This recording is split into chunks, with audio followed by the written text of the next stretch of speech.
ನಮಸ್ತೆ ಎಲ್ಲರಿಗೂ, ಜೈ ಶ್ರೀರಾಮ್.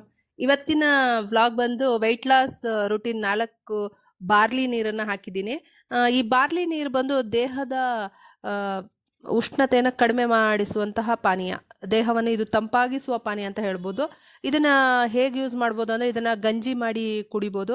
ಅದೇ ರೀತಿ ಖಾರ ಪೊಂಗಲ್, ಉಪ್ಪಿಟ್ಟು ಆ ಥರ ಎಲ್ಲ ಅದನ್ನು ನೆನೆಸಿಟ್ಬಿಟ್ಟು ಮಾಡಿ ತಿಂತಾರೆ. ಅದು ಕೂಡ ವೆಯ್ಟ್ ಲಾಸ್ಗೆ ಬೆಟರ್. ಆದರೆ ಇದರ ಮೊದಲು ಏನು ಇದರಲ್ಲಿ ಅಂಶ ಏನಿದೆ ಅಂತ ತಿಳ್ಕೊಳ್ಳೋಣ, ಆಮೇಲೆ ಉಪಯೋಗ ಏನಂತ ಹೇಳೋಣ.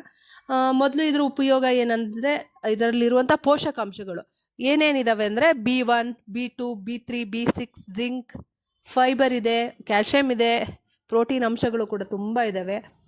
ಇದರಲ್ಲಿ ಉಪಯೋಗ ಏನಂದರೆ, ಇದರಲ್ಲಿ ರೋಗ ನಿರೋಧಕ ಶಕ್ತಿ ಜಾಸ್ತಿ ಇದೆ.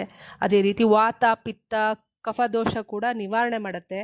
ಮೇಯ್ನ್ ಹೇಳಬೇಕಂದ್ರೆ ಮೂತ್ರ, ಕಿಡ್ನಿ ಸ್ಟೋನ್ಗೆ ಇದು ಬೆಸ್ಟ್ ಮದ್ದು ಅಂತ ಹೇಳ್ಬೋದು. ಇದಕ್ಕೆ ಎಲ್ಲರೂ ಕಿಡ್ನಿ ಸ್ಟೋನ್ ಇರೋರು ಎಲ್ಲರೂ ಇದನ್ನು ಯೂಸ್ ಮಾಡ್ಬೋದು. ಮಲಬದ್ಧತೆ ಇರೋರು, ಮೋಷನ್ ಆಗದೆ ಇರೋರು ಇದು ಕೂಡ ಯೂಸ್ ಮಾಡ್ಬೋದು. BP, ಶುಗರ್ ಇರುವಂಥವ್ರು, BP ಕಂಟ್ರೋಲಲ್ಲಿ ಇಡುತ್ತೆ, ನಾರ್ಮಲ್ ಸ್ಟೇಜಲ್ಲಿ ಇಡುತ್ತೆ. ಹೈ ಆದವ್ರಿಗೆ, ಲೋ BP ಇದ್ದವ್ರಿಗೆ ಇದು ನಾರ್ಮಲ್ಲಾಗಿ ಇಡುತ್ತೆ, ನಿಯಂತ್ರಣದಲ್ಲಿಡುತ್ತೆ. ಅದೇ ರೀತಿ ಇದು ಕೆಟ್ಟ ಕೊಲೆಸ್ಟ್ರಾಲನ್ನು ಕಡಿಮೆ ಮಾಡುತ್ತೆ. ವಾರದಲ್ಲಿ 3 ರಿಂದ 4 ಸರಿ ಕುಡೀರಿ. ಇದು ಬಾರ್ಲಿ ಗಂಜಿ ಇದು ಹೇಗೆ ಮಾಡೋದು ಅಂತ ಹೇಳ್ತೀನಿ. ಇದನ್ನು ಬಾರ್ಲಿನ ತೊಳೆದು ಅದನ್ನು ಒಣಗಿಸಿ ಪುಡಿ ಮಾಡಿ ಇಟ್ಕೋಬೋದು. ಅದಾಗಿಲ್ಲ ಅಂದರೆ ಬಾರ್ಲಿಲಿರೋಂತಹ ಧೂಳನ್ನೆಲ್ಲ ಚೆನ್ನಾಗಿರೋ ಬಾರ್ಲಿನ ತೊಗೊಂಡು ಅದರಲ್ಲಿರೋ ಧೂಳೆಲ್ಲ ತೆಗೆದು ಅದನ್ನು ಪುಡಿ ಮಾಡಿ ಇಟ್ಕೊಂಡು ಅದನ್ನು ದಿನ ಒಂದೊಂದು ಸ್ಪೂನ್ನ ಬಿಸಿನೀರಲ್ಲಿ ಹಾಕಿಬಿಟ್ಟು ಕುದಿಸಿ, ಒಂದು 15 ನಿಮಿಷ ಕುದಿಸಿ ಅದನ್ನು ಸೋಸ್ಕೊಂಡು ಅದಕ್ಕೆ 1-2 ಲೆಮನ್ ಹನಿನ ಹಾಕ್ಕೊಂಡು ಯೂಸ್ ಮಾಡ್ಬೋದು. ಯಾಕೆ ಹೇಳ್ತಾ ಇದ್ದೀನಿ ಅಂದರೆ, ಇದು ಕೆಲಸಕ್ಕೆ ಹೋಗೋರಿಗೆಲ್ಲ ಇದು ಸಮಸ್ಯೆ ಆಗುತ್ತೆ. ತೊಳೆದು ಒಣಗಿಸಿ ಅದನ್ನು ಪುಡಿ ಮಾಡೋದೆಲ್ಲ ರಿಸ್ಕ್ ಅನಿಸುತ್ತೆ.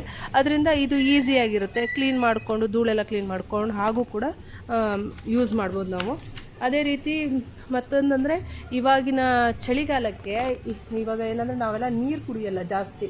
ಎಲ್ಲರೂ ಚಳಿ ಅಂತ ನೀರೇ ಕುಡಿಯೋಕ್ಕೆ ಇಷ್ಟಪಡಲ್ಲ, ಮಕ್ಕಳು ಕೂಡ ಕುಡಿಯಲ್ಲ. ಅದರಿಂದ ಏನು ಮಾಡಬೇಕಂದ್ರೆ, ಈ ಚಳಿಗಾಲದಲ್ಲಿ ಬೇಸಿಗೆಯ ಪಾನೀಯ ಅಂತಲೇ ಇದು ಹೆಸರು. ಆದರೂ ಕೂಡ ಈ ಚಳಿಗಾಲದಲ್ಲಿ ಇದನ್ನು ಕುಡಿಯೋದ್ರಿಂದ ನಮಗೆ ಮೂತ್ರ ಆಗಲ್ಲ. ಅದೇ ರೀತಿ ಡ್ರೈ ಕಾಫ್ ಜಾಸ್ತಿ ಚಳಿಗಾಲದಲ್ಲಿ ಎಲ್ಲರಿಗೂ ಡ್ರೈ ಕಾಫ್.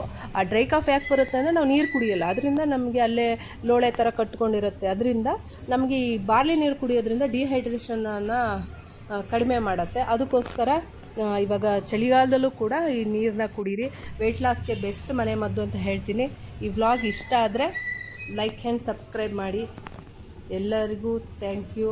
ಒಳ್ಳೆಯದಾಗಲಿ. ಆದಷ್ಟು ಈ ಚಳಿಗಾಲದಲ್ಲಿ ಬಾರ್ಲಿ ನೀರನ್ನು ಉಪಯೋಗಿಸಿ ಅಂತ ಹೇಳ್ತೀನಿ.